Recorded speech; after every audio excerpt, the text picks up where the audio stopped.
فتاوی رضویہ شریف کی جلد نمبر 5 میں 461 صفحہ، یہاں اعلی حضرت رحمۃ اللہ علیہ نے ایک اصول بیان کیا حدیث کے لحاظ سے۔ فضلاء علماء جب حدیث بیان کریں، ایک سرسری سے طریقے سے بھی ان کو پتہ چل جائے کہ یہ بیان کرنی یا یہ بیان نہیں کرنی راویوں کے لحاظ سے، تو آپ نے جس طرح جو راوی رافضی ہوں ان کی نشاندہی کی، ایسے ہی جو راوی ناسبی ہوں ان کے خلاف بھی لکھا۔ تو یہاں لکھا ہے، یہ افادہ دہم اس کی 12ویں شق، موضوع یہ ہے کہ حدیث کا موضوع ہونا، گھڑا ہوا ہونا کیسے ثابت ہوگا کہ فلاں حدیث گھڑی ہوئی ہے۔ تو اس میں یہ لکھتے ہیں، یا ناقل رافضی حضرات اہل بیت کرام علی سیدہم علیہم الصلاۃ والسلام کے فضائل میں وہ باتیں روایت کرے جو اس کے غیر سے ثابت نہ ہوں، جیسے حدیث لحموں کا لحمی و دموں کا دمی، کہ کون سی حدیث گھڑی ہوئی ہوگی کہ جہاں راوی صرف رافضی ہو، کسی سنی نے وہ روایت نہ کی ہو، صرف رافضی نے کی ہو، ناقل رافضی ہو اور فضائل بیان کر رہا ہو اہل بیت اطہار رضی اللہ تعالیٰ عنہم کے، اور اس کے سوا کسی نے وہ نہ بیان کی ہو، تو پھر سمجھ لو کہ وہ گھڑی ہوئی ہے۔ یعنی ہمارے معاشرے میں اتنی رائج ہیں چیزیں کہ جو اس اصول کے مطابق ان کا گھڑا ہوا ہونا واضح ہے کہ ان کے راوی صرف رافضی ہیں، اور یہاں یہ انصاف ہے اہل سنت کا۔ امام کہتے ہیں اعلی حضرت اقول انصافاً، میں انصاف کرتے ہوئے یہ لکھتا ہوں، یوں ہی وہ مناقب امیر معاویہ رضی اللہ تعالیٰ عنہ و عمر بن عاص رضی اللہ تعالیٰ عنہم کہ صرف نواسب کی روایت سے آئیں، صرف نواسب کی روایت سے مطلب ہے کسی کوئی روایت بیان کی جا رہی ہے، کس کو حدیث بنا کے پیش کیا جا رہا ہے،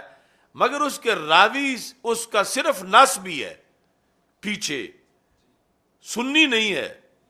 یعنی سنی سند سے نہیں آئی، ایک ہی اس کی سند ہے اور وہ بندہ نسبی ہے، تو اعلی حضرت نے لکھا یہ بھی اس کی دلیل ہے کہ وہ گھڑی ہوئی ہے۔ جس طرح فضائل اہل بیت میں راوی صرف رافضی ہے تو جان لو کہ وہ حدیث گھڑی ہوئی ہے، فضائل امیر معاویہ رضی اللہ تعالیٰ عنہ میں راوی صرف ناسبی ہے، سنی نہیں ہے،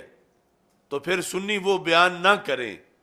جان لو کہ وہ حدیث جو ہے وہ گھڑی ہوئی ہے۔ تو یہ ہے سنی ہونا۔ اب کتنا واضح فرق ہے،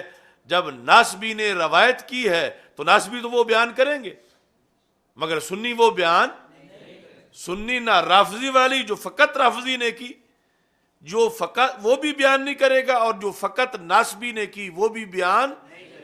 نہیں کرے گا۔ تو یہ ہے یعنی ذکر معاویہ رضی اللہ تعالیٰ عنہ کے اندر امتیاز،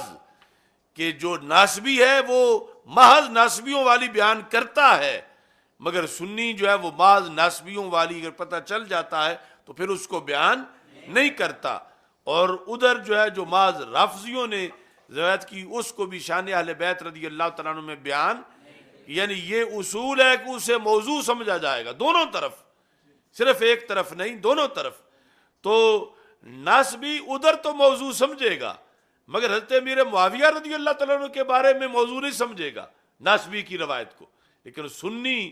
جب فضائل اہل بیت رضی اللہ تعالیٰ عنہ میں صرف راوی رافضی ہو تو اسے بھی موضوع سمجھے گا، اور فضائل امیر معاویہ رضی اللہ تعالیٰ عنہ میں صرف راوی ناسبی ہو تو اسے بھی موضوع سمجھے گا، اسے بھی معتبر نہیں سمجھے گا۔ اس پر آپ نے لکھا کہ جس طرح روافض نے فضائل امیر المومنین و اہل بیت طاہرین رضی اللہ تعالی عنہم میں قریب 3 لاکھ حدیثوں کے وضع کی، یہ اس زمانے میں جس پر ابو یعلا کے زمانے تک، اب پتہ نہیں وہ کتنے کروڑ بن چکی ہوں گی، یہ جو ذاکر گھڑ گھڑ کے بیان کرتے ہیں اور پھر کوئی سنی راہ ٹپکتی ہے اور وہی بیان کرنا کر دیں. 3 لاکھ. اور ساتھ نے کہا یوں ہی نواسب نے مناقب امیر معاویہ رضی اللہ تعالیٰ عنہ میں حدیثیں گھڑیں. کما ارشد الیہ الامام الزابن السنہ احمد بن حنبل رحمہ اللہ تعالی، جس طرح امام احمد بن حنبل نے یہ وضاحت کی کہ نواسب نے بھی گھڑی. آگے تعداد کا ذکر نہیں ہے لیکن روافض کی تعداد کا ذکر ہے جو ابو یعلا نے بتائیں کہ وہ 3 لاکھ کے قریب ہے جن کو انہوں نے حدیث بنا کے رائج کیا اور گڑی ہوئی خود تھی. اب یہ بھی فرق فتاوی رضویہ سے ہم نے افکار رضا کی روشنی میں سمجھ لیا کہ فضائل امیر معاویہ رضی اللہ تعالیٰ عنہ بیان کرنے میں سنی کا انداز کیا ہے اور ناسبی کا انداز کیا ہے. یہ اچھی طرح اس جلد کے اندر